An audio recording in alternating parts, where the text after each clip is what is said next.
explaining a story given in the supplementary reading part for the 10th standard students of Karnataka state syllabus. So it's a very beautiful story titled Narayanpur Incident, written by Shashi Deshpande. Okay, so by hearing the name Shashi Deshpande, don't mistake it for a male writer. Okay, she's okay, it is she. Okay, it is she, that's it. Okay, why I said so, because when in my childhood when I learned about this author, like I understood or I mistook her to be he, huh? And only after some time I came to know that it is not he, it is she, Shashi Deshpande. So this story, it is set in 1942, in the time of Quit India movement. Okay, and so as a background of story, I'm telling you that it is it tells us few incidents taking after the arrest of a school teacher who was a follower of Mahatma Gandhi. Okay, so this school teacher was arrested. He lived in a very small town and he was arrested. So his family members, his son, they all believed in a different way, okay, a different form of resistance to the British. So that we are going to see in this chapter, like how do they resist the British, what were the methods used by them, okay, and what all happened soon after the arrest of that school teacher. Everything is explained well in this story. Okay, so in this story we have a character named Mohan, who is an 18-year-old son of that school teacher. Then we have a character called Babu and Manju. So Babu is the younger son of that school teacher, and Manju is his 13-year-old daughter, and their mother is also a character. Then we have a policeman named Mr. Patil, who is a friend of that school teacher. Then who else is there? Yeah, we have that Mohan's friends, like his college friends are named. One is named as Suman. So all these are the major characters in the story. So I'll read the story and I'll explain. Please listen to it. So let us start. Are you coming, Manju? Babu asked. So as I said, Manju and Babu, they are the two younger kids of that school teacher. So now Babu is asking to Manju, are you coming? So we don't know where he wants Manju to come. Now, coming where? Said Manju. Even as the brother and sister were talking, they heard magical words. They are coming, they are coming. The children, like others, rushed out, heedless of the rain. Policemen now appeared all along the road. Some of them walked in front of the students, some by their sides. But the students marched as if the police didn't exist. They walked in complete silence. There were no slogans, no shouts, just the shuffle of feet, the drip of rain, and a low murmur from the watching crowd. So, like all the others, this Babu and Manju, or like Babu is waiting for something, okay, and it is being very well explained in the first paragraph. Okay, from this paragraph, it is understood that they were waiting to see some kind of a march or a procession, and so yeah, it is a march. Okay, as it is mentioned, like policemen were there all along the road.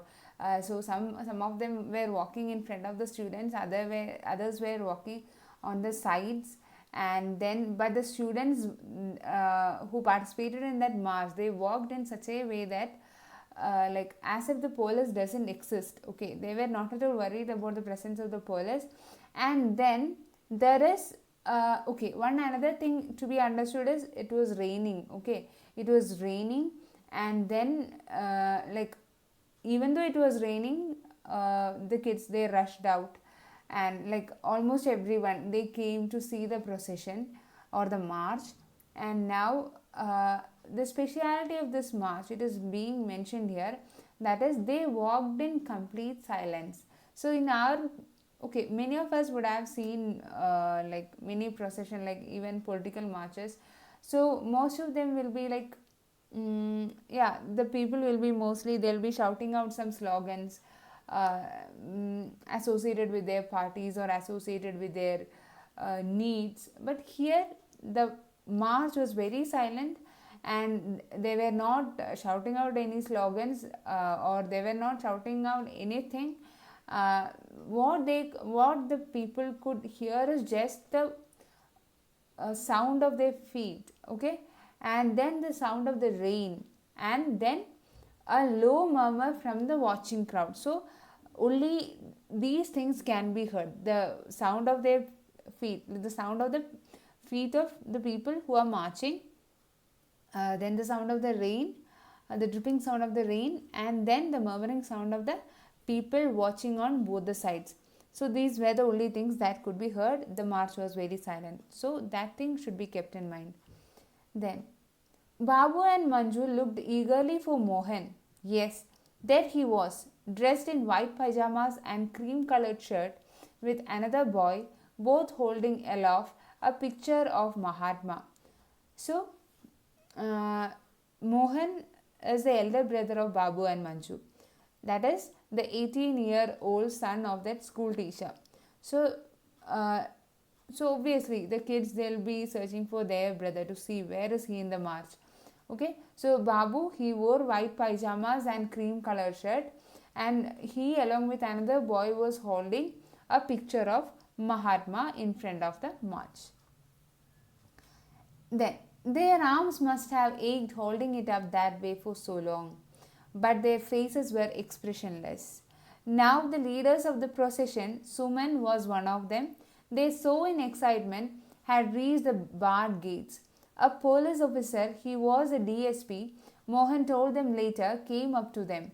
There was some conversation between him and the students. So, as it was said in the previous paragraph, Mohan, along with another boy, was holding a picture of Mahatma Gandhi. So they were holding it for a long time, but still their face was expressionless. Nothing like that pain were not shown on their faces.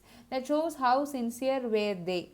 Okay, and then so they were so excited when they reached the barred gates, and then yeah, so one of the leaders, another leader's name was Suman, and then there they met a police officer who was a DSP, and then they had a conversation with him. The students seemed to be arguing. The rain had lessened now, and the police officer took off his hat and ruffled his hair. Once he laughed, showing all his teeth, but the students remained serious. One of them handed him a piece of paper.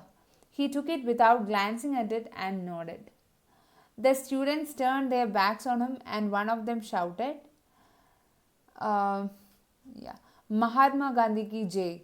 The others shouted back loudly, and then they briskly marched back the way they had come.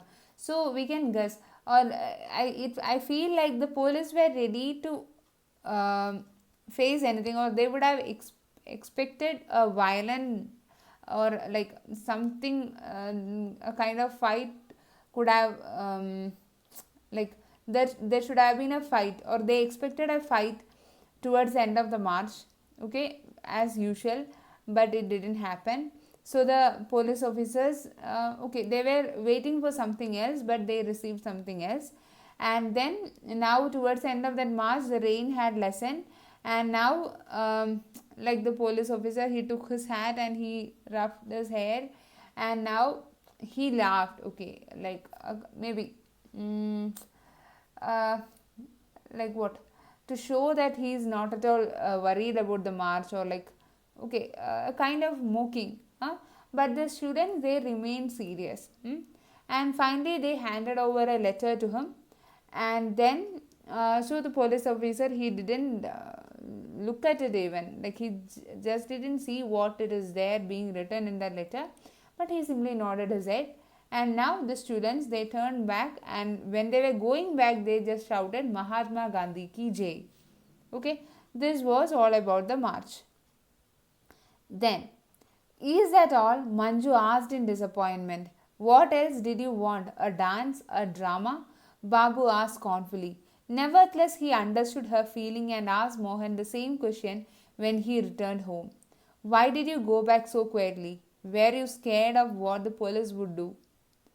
Okay, now, um, yeah, so these kids, Manju, she was expecting something more to happen in that march. Okay, so as said, like they simply walked till the gate holding Mahatma Gandhi's photo. There they handed over a letter, they came back. So as a child she couldn't understand anything, and now she asked Babu, like, okay, is that all? Okay, is it over? And Babu, like, what? Babu scolded her. Then soon after that, when Mohan came, then also she asked the same thing. That is, why did you go back so quietly? Were you scared of that police would what the police would do? So were you scared of the police? That's why that was the reason why you went back so silently. You didn't do anything. You didn't speak anything. Then what for the march was? This might have been heard out. Manju's. Mohan seemed immensely pleased with himself. Scared? Not in the least. We had planned it in this way. We knew they would stop us at the gate. We knew they expected us to protest and be violent. Oh, yes, they wanted us to do that so that they could beat us up and haul us away to jail.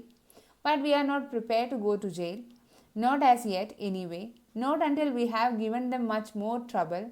And so we decided we would give them no chance at all. What was the point then? Babu asked, while Manju listened earnestly, her chin cupped in her hands. It's like a declaration of war.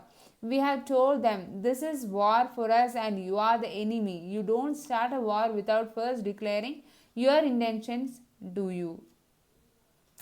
So now, okay, Mohan seemed to be very pleased. Okay, he is so much satisfied with what they have done today, and he is telling them, the kids, that see, we are not scared of anyone, or though especially of the police. We are not scared at all. So we have planned this march to be like this. Okay, but the police would have expected us to be violent so that they can beat us up and put us in jail. But now we are not prepared for that. We need many more things to do. Okay, we have to give more trouble for them, and so we decided we would give them no chance at all. So we decided we will not give the police any chance to arrest us. And now again Babu is raising his doubt, like, what was the point then why did you do this march? So okay, so he is saying that it is just a declaration of war. Okay, so we have told them, or we have told the police, that this is war for us. That is, the struggle for freedom is a war for us. And today we have just declared, or we have made a declaration of war. So we have given them, or we have told us what all our intentions were. And like we have just declared our intentions. So it is the usual method, or it is the usual things done before a war. So that's what we did. Okay, we just gave our declaration for war, and we have told them our intentions. Now soon after this the war will begin. Unless you are Adolf Hitler, Amma, who had been quietly listening to them, said with a small smile. So now when Mohan asked the kids, like, will you start a war without declaring your intentions, then suddenly the mother comes in between and she is saying that unless you are Adolf Hitler. So if you were Adolf Hitler, then you would have started the war without declaring your intentions. So now you are not Adolf Hitler, so you have done in this way. Okay, and then so that's how it was. And what was that paper you gave the policeman? So that is the next question from his mother. She is asking him, what was that paper you gave to the policeman? That was a notice served on the collector as representative of His Majesty's government, asking them to quit India or face the consequences. So he is saying that it was just a letter to the collector, since he is a representative of the Majesty's government, or the British government, and it is yeah. So in that letter we have just asked them to quit India or be ready to face the consequences. So this was written in the letter. Now see the next paragraph. Suman and another boy turned up after they had finished their dinner that night. The boy staggered in with a large newspaper covered parcel in his hands. Got it? Mohan asked, his voice tense with excitement. Yes, lot of trouble though. Where shall I take it? Here, let me help you. My room. Okay, Amma? No, I think the puja room is better. So now that friend of Mohan, Suman, and another boy, they are coming to Mohan's house, and that boy was holding a parcel covered with newspaper, which seems to be heavy. As it is written, the boy staggered in. Okay, so that parcel seems to be heavy, and Mohan, he is asking so eagerly that, like, have you got it? So he had that. A kind of tension and excitement in his voice, and then the boy was they responded like, okay, yeah, we have got it, but we had so much of trouble. And now they are also asking like, where shall I take it? Okay, here, let me help you, my room. So now they are saying, the people who brought it were asking like, where should I take it, where should we keep this? And Mohan is suggesting, okay, we'll keep it in my room or his room. And but their Amma, she tells that, no, better you keep it in the puja room, it is a better place. Okay, now a light there will look more normal, right, as usual, Amma. The puja room then. The boy went away after a whispered conversation with Suman. Then Suman, Amma, and Mohan went into the small puja room. Babu and Manju stared curiously over their shoulders at the mysterious parcel, which turned out to be a cyclo-styling machine. So now everything is being said. They kept that parcel inside the puja room, and then that boy who came with Suman went away. Now Suman, Mohan, and Amma, three of them are in the small puja room. But now Babu and Manju, the small kids, they have not understood anything about the parcel, and they don't know why it is being kept in the puja room. Okay, so towards the end of that paragraph, it is mentioned what was there actually in that parcel. It was a cyclo-styling machine. That means kind of Xerox machine. Okay, so that was there in the parcel. So don't forget that name, cyclo-styling machine. It is important. Now, when it comes to the next paragraph, Babu, Mohan said as they settled down to work, sit out in the front room and keep watch. Give us a warning if anyone seems to be coming to our house. Manju, go to bed, or else, he went on, noticing her crestfallen face, you sit here in the hall and pass on Babu's warning to us. So now they have some work to do in the puja room. So Mohan is asking Babu to sit sit in the front room and keep a watch or look out if someone is coming to their house, so that he can inform Mohan. Okay, and he wanted Manju to go to bed, but when he said this, she felt so upset that Mohan understood from her face. So he also told her, what, okay, then you also can sit here, so that you can pass the warning given by Babu to us. Okay, then Babu sat outside, alert and attentive. He felt a thickening in his throat. It was beginning, and at last he was doing something. What a pity Gopya, Murali, and others would never know about. Perhaps some day. He checked himself and kept his eyes and mind on the road outside. It was deserted. In a little while, the 9 o'clock siren went off. Babu thought for the first time that day of the war being fought all over the world, and suddenly, coming out of his reverie, he tensed. A man riding a bike got off and stopped right outside their gate.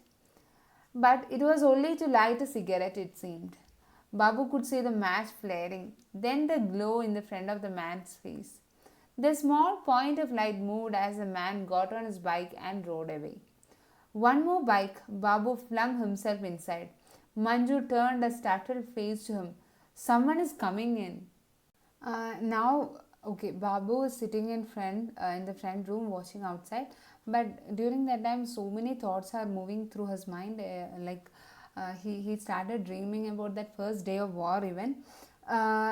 Okay, But suddenly he came out of his thoughts, and he saw that a bike, okay, bike was stopped in front of their gate. But okay, that man stopped the bike just to light a cigarette. But soon after that, another bike also came. But now, yeah, it was really someone who was coming to their house. So by seeing this, Babu just flung himself inside the room, and he shouted, someone is uh, coming in. Okay, and now there was a silence. Listen. From inside the puja room, their faces looked at him blankly, the dim light giving them a peculiar look. Shadows quivered and danced as a wick in the oil lamp flickered and fizzed. Then Amma got up and came out, followed by Mohan. Suman stayed inside and Mohan closed the door of the room. Manju, go to bed. Babu, you too. So suddenly, when they heard there is someone at their door, they felt really tensed. Like all of them became silent. Like, yeah. Then what? So suddenly, Amma, what she did? She just got up and she came out, and she was followed by Mohan. But Suman stayed inside, and then Mohan closed the room also, door of the room also, and now Amma, she gave instructions like, Babu, you go to bed. Babu, you go to bed. Also Manju. Okay, she doesn't want them to be sitting out there. There was a knock at the door. Babu rushed to his room, unrolled his bedroll, and threw himself on it. So soon after, or suddenly, when they heard that knock at the door, Babu, he rushed into his room, and then he threw himself onto the bed. A knock again. Who's there? Amma called out. Knock, knock. Mohan, go and see who it is. Manju, who had got into the bed too, noticed that though Amma's voice was steady, her hands trembled. So now someone started knocking at the door, and Amma was asking, who is that? But there was no response. They were knocking. Someone was knocking. Now Mohan is going to see who is there. And Manju, she noticed that even though Amma's sound was very steady or very confident, her hands were trembling. Mohan came in saying, Amma, it's Patil, the sub-inspector. Amma held Manju's hand in a tight, hurtful clutch, though her voice was still cool and calm. What does he want? He wants to talk to you, to me. The hand relaxed.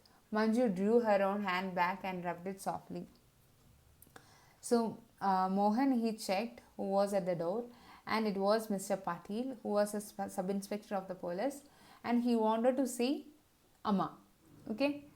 Now let us see why he wanted to see their Amma. I haven't come to trouble you, a strange voice said. Your husband was my friend in school. I'm a friend. Amma got up quickly and went out. Manju waited a moment and followed her. There was Babu coming out of his room, making a show of having been woken out of a deep sleep, rubbing his eyes, yawning loudly and repeatedly, mumbling in a grumpy voice, Who is it? Who is it? But nobody paid him any attention, and soon Babu was taking in everything with the greatest curiosity. So Mr. Patil introduced himself as a friend of her husband, or that school teacher, and so they felt little relaxed. And now Amma, she got up and quickly, and then she went out. Manju followed her, and also Babu, he also came out of bed. And now let us see what is happening. The man was he really a police officer? He didn't look like one in his dingy clothes. He was saying to Amma, yes, we were in school together. So this man, this police officer, though he doesn't look like a police officer, was a real police officer. So he is telling her that he was a classmate of her husband in a school, and oh yes, he was far above me. He was a scholar and I was one of the dancers. He always helped me though. God knows how often I would have been caned but for him. Please, Patil Sahib, Amma said rather impatiently, tell me why you are here. So now Patil was telling all the old stories, like we were good friends. Your husband was so brilliant. He was a scholar. He has helped me a lot of times, and he has saved me from getting beats from my teachers. But by hearing this, their Amma, she was like not at all patient to hear all this. She just wanted to know why Mr. Patil is here. And then it's like this. Suddenly, the man was brisk and businesslike. So suddenly he became serious and he was about to explain the things. His glance swept over all of them, taking them all in shrewdly. Certainly, this man was no dunce. There is going to be a search in your house. When? So now he became so serious and he is telling them that soon there will be a search conducted by the police in your house. Okay, and yeah, but uh, he didn't tell the time, he just said soon. Most probably tonight. I heard the Sahib talking. So he told, okay, my superior officer, he was saying that most probably it will be tonight. Okay, I'm expecting it to happen tonight. They were speaking of a cyclo-styling machine. So, see, Mohan, they have that cyclo-styling machine at their home. And this Patil, we have heard his Sahib talking about the cyclo-styling machine. It seems you people are making copies of Mahatma's speech.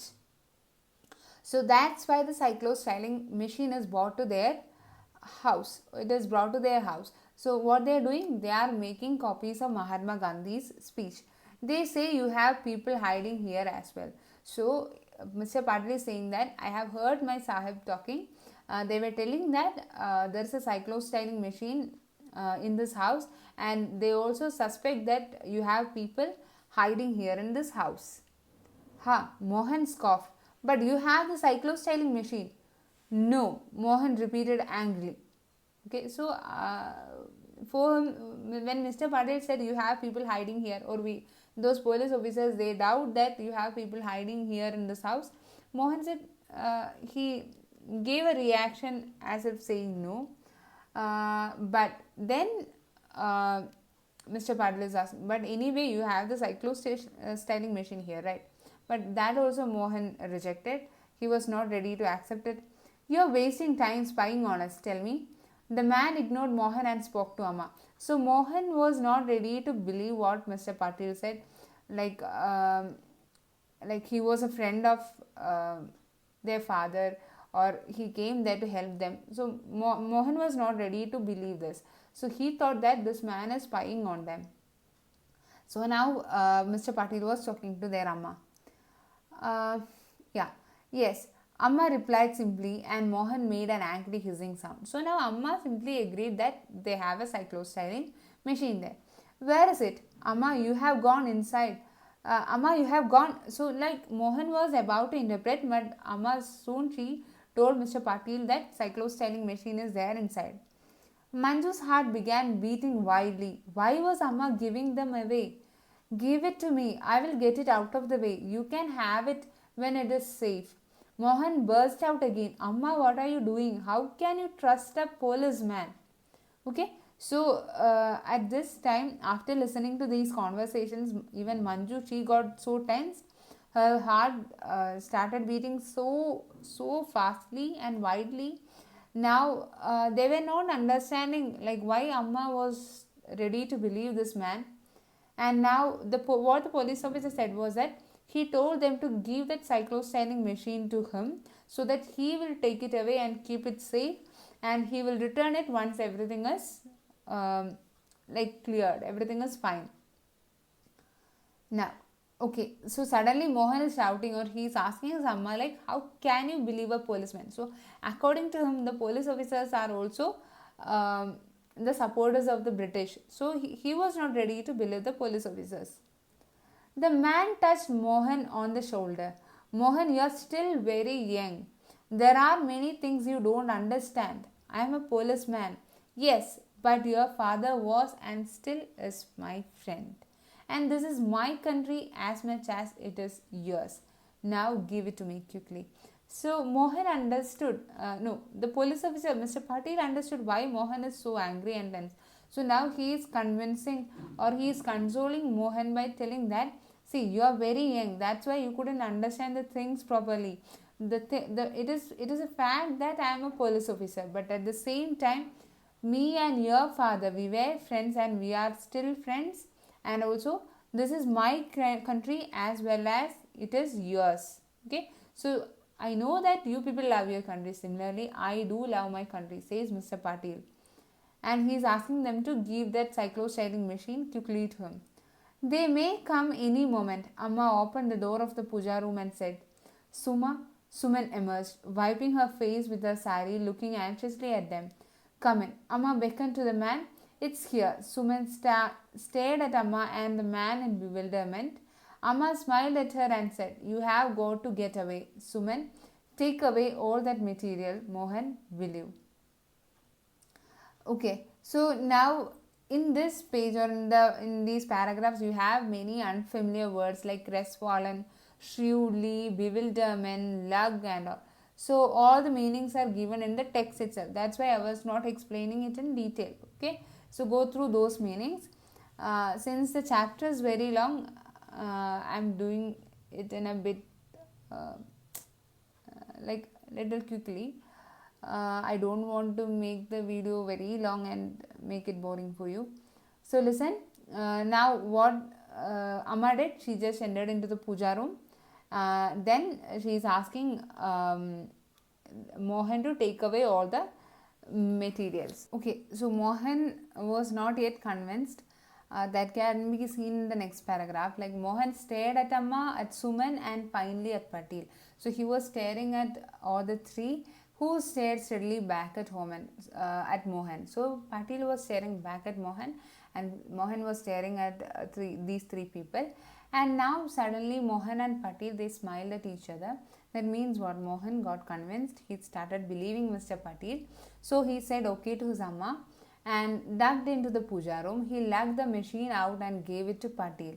Okay, lugged the machine means he just pulled it out and gave it to Patil. Do you have a largish bag with you? The man asked. So Mr. Patil wanted a little more, a large bag to take the cyclo-styling machine. Now Manju, Amma began, but Babu had already got it. That's fine, the man said. And then they were gone. So soon after, like very soon, Babu brought a large bag to Mr. Patil. And now Patil, Mohan and Suman, they have left the house with the cyclo-styling machine. The house seemed unbelievably quiet after the earlier intense activity. Let's go back to bed, Amma suggested. Mohan came back shortly. Suman, Manju asked him anxiously. She's all right. So now what's happened? What is happening? That is Suman, Mohan and Patil, they left the house with the cyclo-styling machine. So now everything was like okay, kind of okay and calm inside the house. And soon after that, Mohan returned. Okay. And by the time Amma just suggested the kids to go to bed. And then when Mohan came back, Suman was not with them. So Manju was a bit anxious and she asked like, where is Suman? So what Mohan said, like, she is all right. There is nothing to worry about Suman.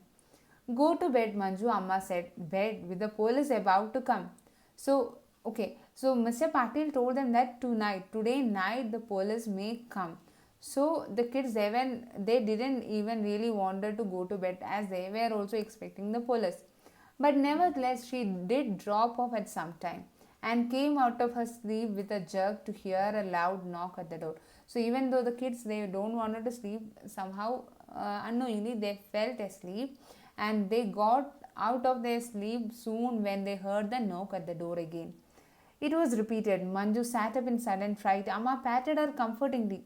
So when suddenly Manju got up, like Amma tried to calm her down. She was patting on Manju and then, who is it? She asked loudly. Open the door, a strange voice ordered. So now again Amma is asking like, who is it? And the response was a bit rude, in a way of shout. They were demanding to open the door. Mohan, see who it is, Amma said. It was like going through something all over again. But this time they knew for sure it wasn't a friend standing out there. No need for Mohan to announce, Amma, it's the police. So that was a police who came to search that house for the cyclo-styling machine, and the people they supposed to be hidden there in the house. So this is all about the Narayanpur incident. And don't worry too much about the textual exercises and all. What you have to do is you have to read the text thoroughly and understand it. So most probably you will just get a 2 marks question from this supplementary reading part. Okay, so read it, learn the names of the characters, study the spelling of the cyclostyling machine, then try to remember the incidents in an order, like what happened first, what came next. Then also yeah make a thorough study of that description about the march which is given in the first paragraph. That is also important. So yeah, this is all about the lesson. Stay home, stay safe, take care, bye.